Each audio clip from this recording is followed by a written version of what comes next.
Welcome, I'm Darren, and I'll be your guide today as I rank the card designs of the 1940s. Baseball cards, football cards.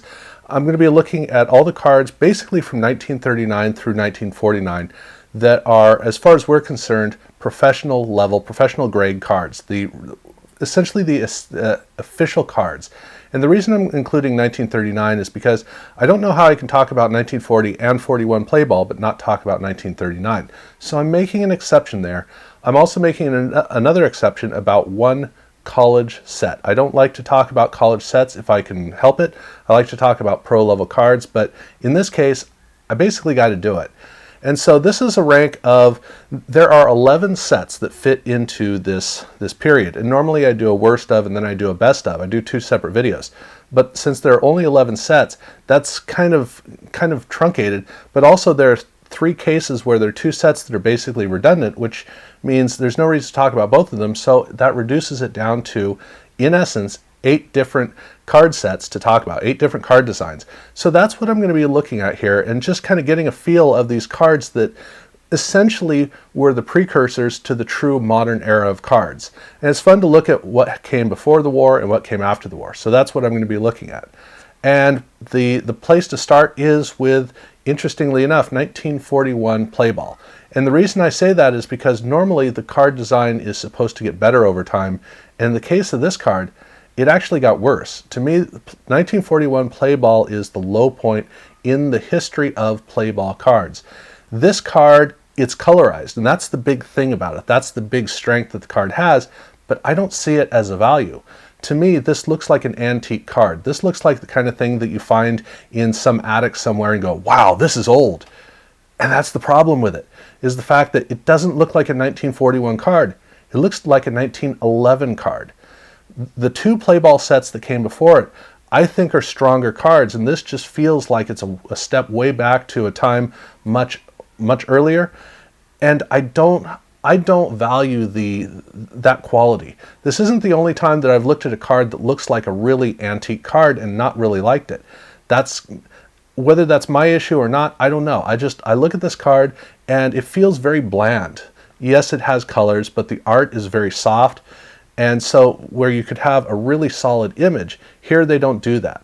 The colors don't really pop. There's nothing of strength to the card. And then the color band around the outside, it continues the weakness. And then down at the bottom, they have that ribbon where the name is. Again, it's bland. There's nothing really going on. So for me, this card design, it really misses the mark. For me, I look at all the other card designs and I like them all a lot better, including the next one on my list, number 7, which is 1940 play ball. In this case, it does have the black and white photo, so it does have the strength of the detailing, and that's good. And the border's a little bit better because they actually added some filigree down at the bottom, so now the card actually has some strength. It can carry a little bit more. There's more interest to engage you in the card and get you to explore the card. It's just that while it's a step up, it's still a little bit distracting. The image isn't too great. And the combination of things, while not bad, I'm not complaining about the card, I'm just saying that it doesn't really carry. There's nothing that really stands out and helps me to get excited about this card. So the next step that I got to go to for number 6, now I'm jumping all the way to 1949 or 48-49 Leaf baseball. And here we get to see, from the beginning of the decade to the end of the decade, here we get to see Leaf's entry into baseball, and it's colorized. So just like the 41 play ball, this is colorized, but unlike that, this is strong, it's bold, it's powerful. And they used a photo they basically colorized a photo. That's essentially what they did. And so it has some of the detailing that you want from an image, but at the same time, it also has really, really strong colors. So I like that. The problem I have with it is the text down at the bottom. The text, the font that they go with it's very boxy. And I'm differentiating this from the football cards because of the font. Basically, the font's the only difference between them. And the font here, it just stops the whole card. It's not even a strong foundation. It has its own character that kind of distracts. So for me, this is a good card. It's not a great card. And basically everything after this, everything above this, I think is a good to really good card. This, for me, falls just short. but I would think a little bit more highly of it if it weren't for the football cards where I can see just how good it is.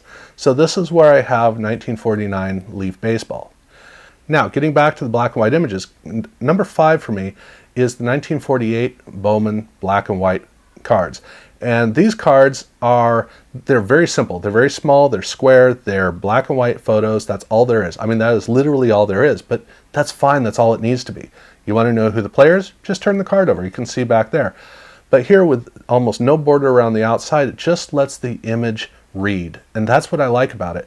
You get some really good images and nothing getting in the way.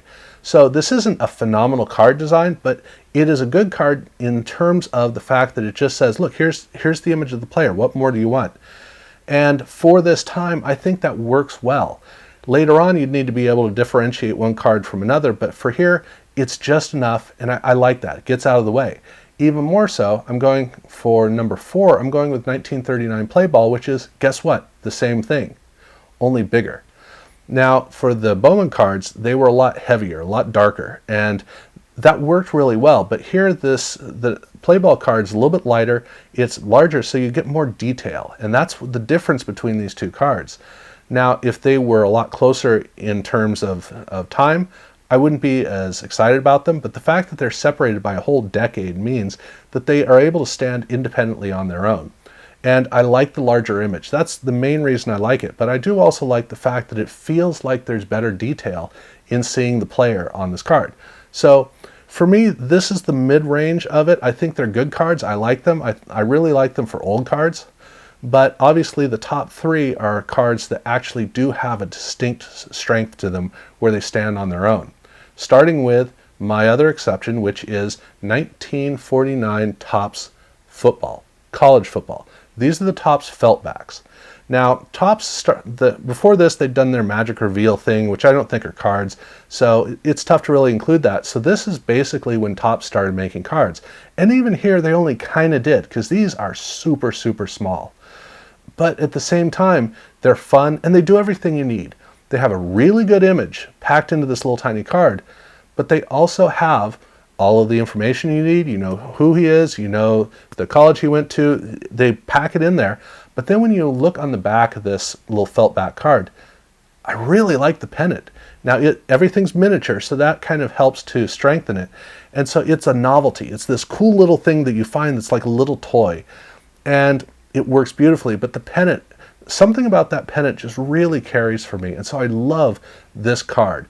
Not to the same level as the other two, but for me, this is better than a lot of what came in the 1960s.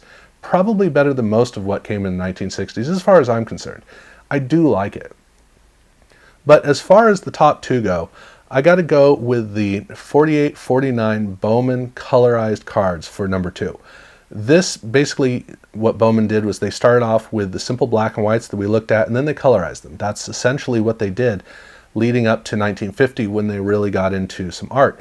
But here, the colorization, we already saw how it was approached with Leaf. And in the case of Bowman, they got rid of the text, which helps to make it stand, but they did 2 sets that were colorized. They did the basketball set, and then they did the baseball set. The baseball set is just a colorized image, just like what had happened in Leaf.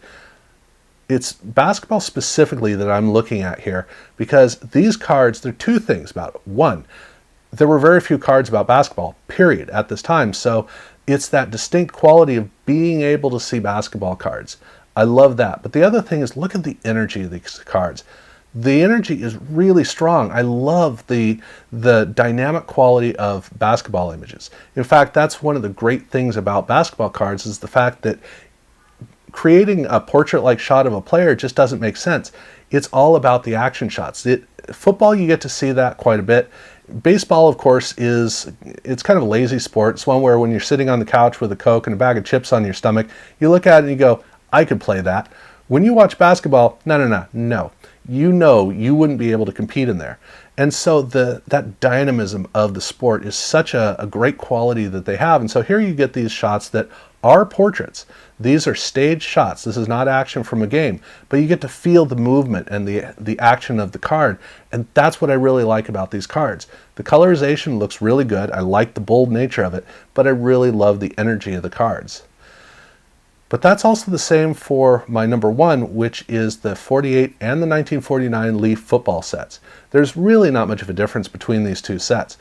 They do the same thing the baseball set did, like I had talked about, but the difference is here they have kind of a comic book sans kind of a font, which makes it kind of playful. So instead of having this stocky text that's just kind of like a speed bump on the card, here it plays into the energy, but it's the energy of these shots.